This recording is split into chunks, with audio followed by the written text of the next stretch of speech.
It's Veganuary. Veganuary. Veganuary. Veganuary? It's Veganuary, which means it's a great time to try going vegan, even if it's just for a couple of meals each week. You know, all the cool kids are doing it. You know, you got Jay-Z, Beyonce, they're vegan. So is Ariana Grande, Zac Efron, Miley Cyrus, Liam Hemsworth. The list just goes on. And I'm also vegan, much less notable, but vegan.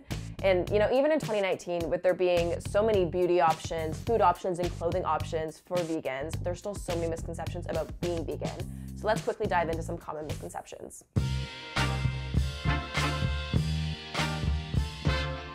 Misconception number 1 is that being vegan is a lot of work. Luckily, that's not really the case. Nowadays, a lot of restaurants offer vegan options, and vegan products are carried at major grocery stores. Misconception number 2 is that you miss out on key nutrients. The reality is, whether you're eating meat, you're vegetarian, or you're vegan, getting all of the essential nutrients to stay healthy can be tough. You know, following a guide like the Vegan Society's recommended nutrition, telling you meal plans, what you should be eating in a day, that'll all ensure that you reach your daily nutrients to make your body nice and healthy. Also, as much as the tool is a great resource to help educate yourself, whenever you're making any major lifestyle change, I do think it's really important to talk to your doctor, get your blood work done, just make sure that everything is jiving and grooving, and you're all good. Misconception number 3 is that a vegan lifestyle is expensive. Again, not really true. There are so many companies nowadays that are either exclusively vegan or offer vegan alternatives, all at a similar price point to their non-vegan counterparts. Companies like Matt and Nat, Lush, Bite Beauty, Charlotte Tilbury, there's so many. Misconception number 4 is that vegans judge non-vegans. Not true. Well, I mean, most of us anyways. Of course, there's always gonna be a few outliers that, you know, gotta ruin it for the rest of us vegans. I'm talking to you, judgy vegans. But for the most part, we won't judge. I can assure you, I won't judge. I mean, we all pretty much used to eat meat at one point in time. Misconception number 5 is that being a vegan means you talk about being a vegan all the time. Now, I'm aware that this video is not the best argument against that, but I swear, we don't just talk about being vegan. We're too busy eating our plant-based burgers, our vegan mac and cheese. You know, we're filling our face with delicious vegan food. Okay, you know what? We do talk about being vegan a lot.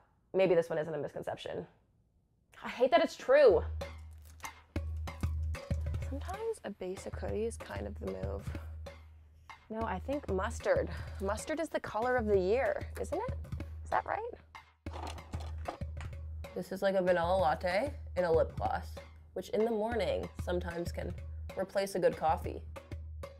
So I wanted to dive a bit deeper into vegan food because I feel like we've all tried a vegan pastry or a vegan dessert that we found on Pinterest, and there's beans and avocados and just crazy ingredients inside. And let's be real, that doesn't always taste the best. So I wanted to kind of redefine that and tackle some vegan pastries. Today I brought along a vegan pastry chef. Her name is Jackie. So I feel like we're already gonna hit it off, if not make some delicious treats together, and try out an easy, medium, and hard vegan recipe that maybe you guys can even recreate at home. And then to top it all off, I even brought in a non-vegan judge to taste test the recipes, so that way it has both the vegan and hopefully non-vegan stamp of approval. Shall we do it? Let's do it.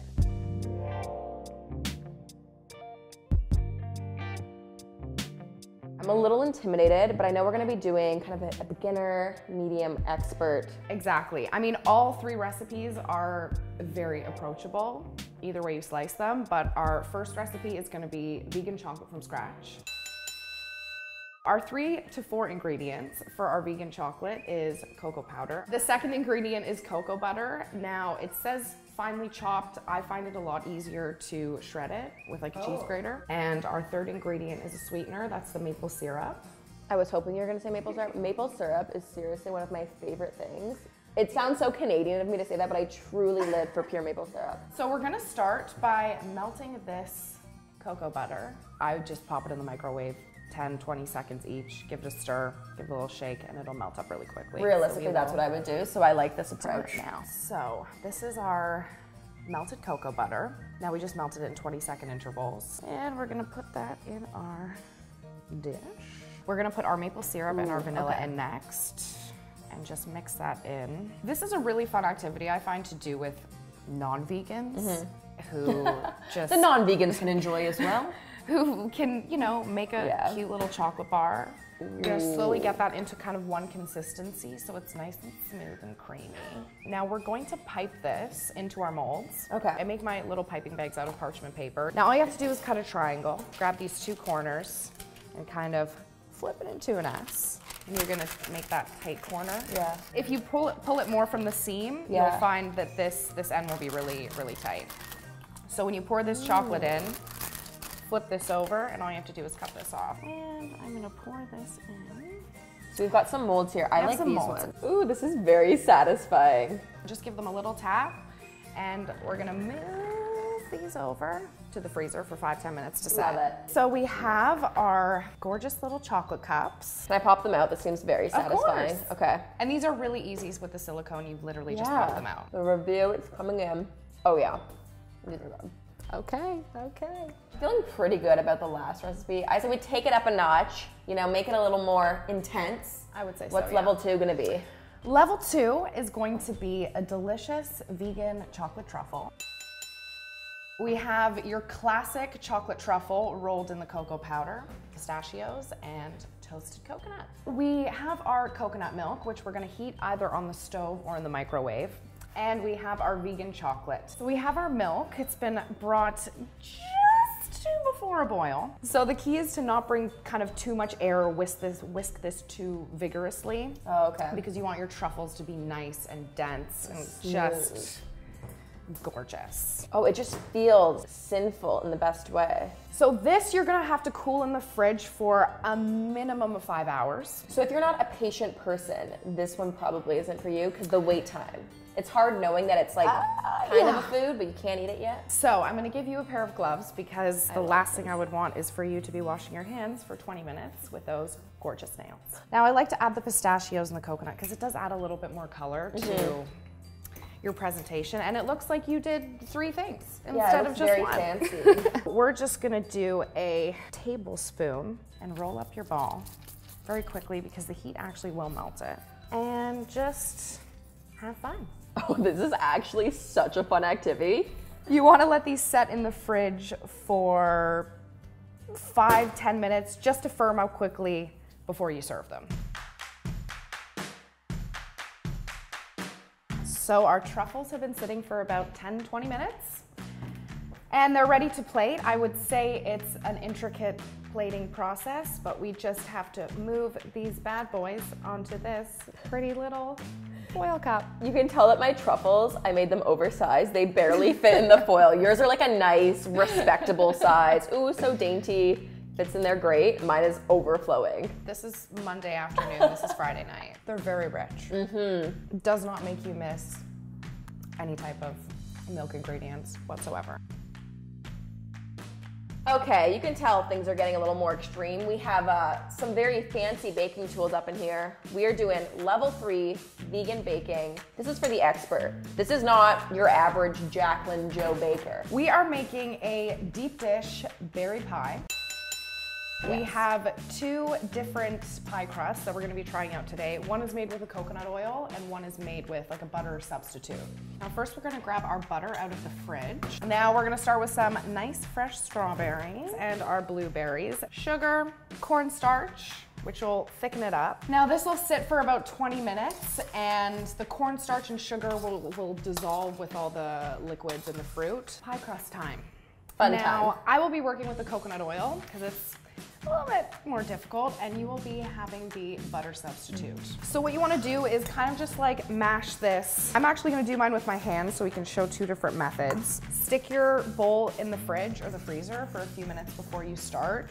Oh, okay. Because cold tools are the best tools to work with when making pie. Now at this point, you can start using your hands, and we're gonna add the water 1 tablespoon at a time. Okay. I feel like I have more dough on my hands than I have in my bowl right now. Now I just dusted our board here with a bit of flour, and we're just gonna form a dough.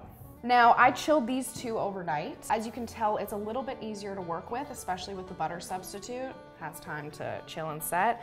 With the coconut oil, you can definitely start rolling it right away because if you notice when you put it in the fridge, it gets really hard. Oh my goodness, that's like a ice puck. Yeah. These aren't your traditional pie dishes, but as I like my pie a little deep dish. Yeah, I like the thickness. I thought these were appropriate. You want to roll out towards the pastry. You don't want to be rolling back and forth because that'll make it stick on the bottom. Now this one you want to get to about, I would say, a 1/4 inch thick. Just gonna drop this bad boy in here and press this against the sides. And of course, you want to kind of pat your fingers a little bit on the bottom just to make sure that everything is in. And you don't have to grease these whatsoever. Yeah. These are a non-stick tin. Jackie, I've ripped it. That's okay. That's Oh okay. my goodness. Just got to ease it in. I was trying it's to like be Play-Doh. so careful. It's honestly like Play-Doh. Now we're just gonna fill these guys up.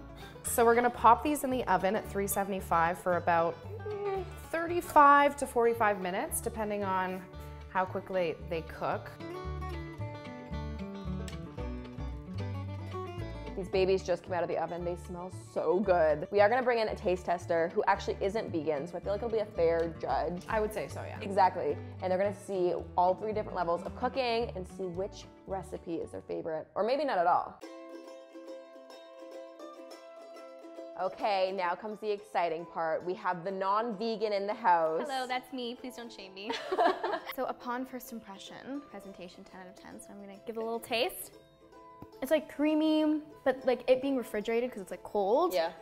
It really just gives it that like, nice like crunch upon first bite. And what I like about this one is that it literally took like 5 or 10 minutes, including Stop. chill time. So That's ridiculous. yeah, exactly. So you can make it at home. They literally look like professional. It's literally a melted mix. I'm gonna go for the pistachio because I was eyeing that one earlier. Jaclyn taste wouldn't tell that me what one. it was. It tastes like fudge almost. It's so creamy. Yeah. And like as a non-vegan, to me, I'm like, oh, there's gotta be milk, there's gotta be cream, there's gotta be something in there Yeah. that like gives it that quality. But what is it? That is doing that. Coconut milk, is that what it was? Coconut When all else cream. fails, just add Coconut cream. coconut. Oh my Coconut god. cream, baby. It's bleeding. It is. And you know what? I don't really like blueberries, so this is gonna be Really? the ultimate test. I didn't I know know. this. I am a freak. Hold on.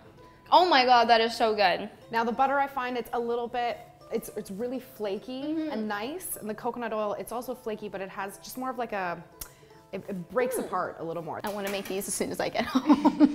Link will be in the description, Jamie. You can follow the recipe. Thank you. I will like and subscribe. Comment down below.